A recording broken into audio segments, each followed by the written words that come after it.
Every powerful person understands something most people hate to admit.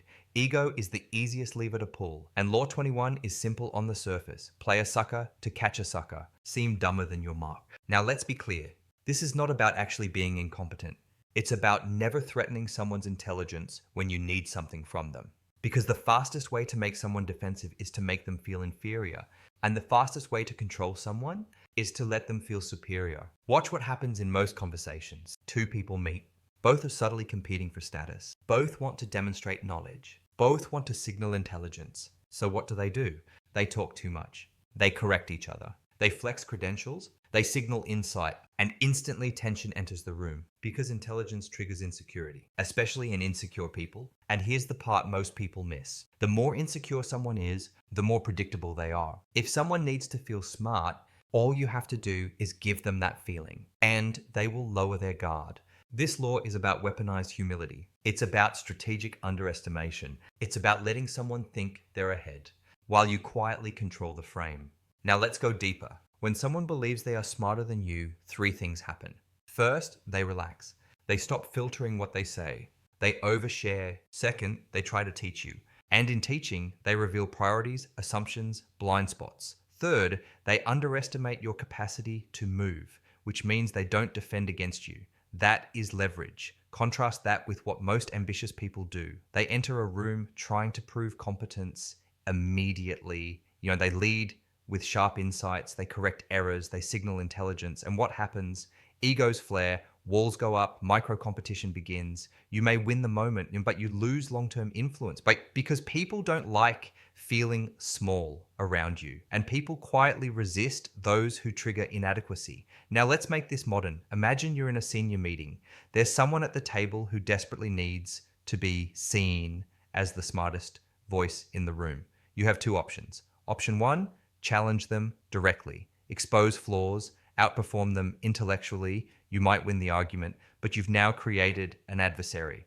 Option two, ask them to expand on their thinking, let them explain, let them feel elevated, let them lean into their expertise. While they're talking, you're gathering data. Where are they rigid? Where are they emotional? Where are they overconfident? Then later, when timing is right, you position your move carefully, not as a correction, but as an evolution. You don't threaten their identity, you guide the outcome. That's power. Law 21 is deeply psychological. Most people are not rational actors, they are ego-protecting actors, and ego makes people blind. The need to feel superior is intoxicating. When someone believes they've outsmarted you, they stop checking for risk. They assume dominance. An assumption is vulnerability. Let's take this into negotiation. If you enter a negotiation aggressively intelligent, hyper-prepared, intellectually dominant, the other side stiffens. They dig in. They become cautious. But if you play slightly naive, if you ask basic questions, if you let them explain mechanics you already understand, they expand. They reveal structure. They expose margins. They show you how they think. And the person who talks more always reveals more. There's also a social dynamic layer here. High performers often sabotage themselves by needing to be seen as sharp. They can't tolerate being underestimated. It bruises their identity. But being underestimated is an asset. Underestimation is camouflage. When people don't see you as a threat, they don't guard against you. When they don't guard against you, you have mobility. Mobility is power. Now let's escalate this further. There is a difference between appearing foolish and appearing curious. The amateur version of this law is acting dumb. That destroys credibility. The sophisticated version is asking questions. Curiosity lowers defenses. Curiosity flatters ego. Curiosity invites explanation. And explanation reveals leverage. You don't say, that's wrong. You say to our kayak knows. You say, oh, they help understand how that works. You don't say, I already know that. You say, walk me through your thinking. It's subtle, but it's disarming. And when someone feels smart around you, they like you. When they like you, they trust you. When they trust you, they expose themselves. This law also protects you from envy. Open displays of intelligence trigger competition. Subtle intelligence attracts cooperation. If you constantly outperform people publicly, you create silent rivals. If you let people feel slightly ahead, they relax into alliance. Now let's bring this into status games. In any hierarchy, there are fragile egos at the top. If you signal that you are more capable than your superior, you activate threat detection, and threatened leaders become political. But if you allow them to feel dominant,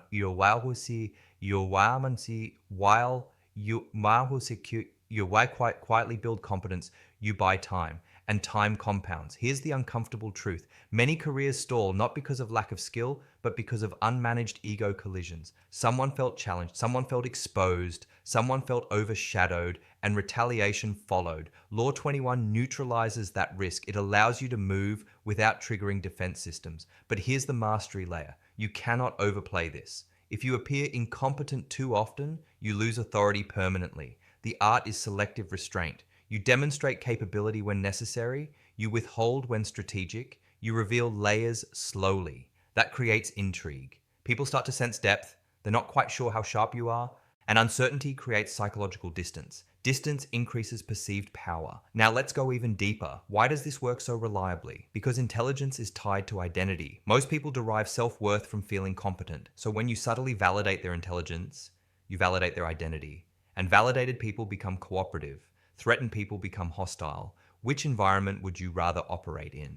Here's another modern application. Online. Social media is an ego battlefield. Everyone wants to be right. Everyone wants to be the smartest voice. If you constantly argue to win, you create polarization. But if you ask strategic questions, you pull people into revealing their assumptions publicly. And when someone exposes their own contradictions, you didn't attack them. They revealed themselves. That's cleaner power. Now let's address the moral tension. Is this manipulative? It can be. But so is flexing intelligence to dominate. The difference is intention. This law is defensive as much as offensive. It protects you from ego wars you don't need. It keeps doors open. It keeps people comfortable. And comfort is influence territory. Let's sharpen this into tactical moves. 1. Resist correcting minor errors in public. 2. Ask more questions than you answer early.